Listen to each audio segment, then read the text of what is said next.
Nangyari na ba ito sa'yo? Paano maiiwasan ang spaghetti sa 3D printing? Gumawa ko nitong skull pen holder. Makikita nyo unti-unti kakalas siya sa print bed. At ito yung dahilan kung bakit nagkaroon ng spaghetti itong 3D print na to. Wala na kasing kakapitan yung natutunaw na plastic kasi wala na sa tamang lugar yung skull.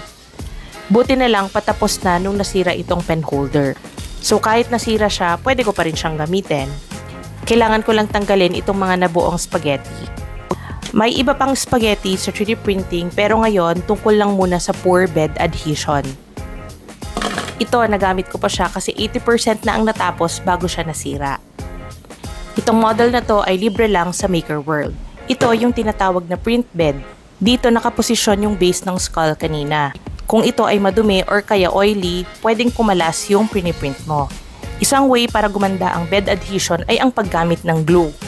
Ang ginagamit ko ay glue stick pero pwede rin yung liquid. Ititimpla mo lang sa tubig. Ina-apply ko lang ng manipis dun sa area kung saan lang ako mag-3D print. Next, kahit walang glue, pwedeng dahil madumi lang yung print bed. Pwede mong linisan gamit ang alcohol, pwede ring ng soap and water. Pagkatapos ay pupunasan ng malinis na cloth. Kung gusto mo ng ganito pang mga content, like, share, and follow.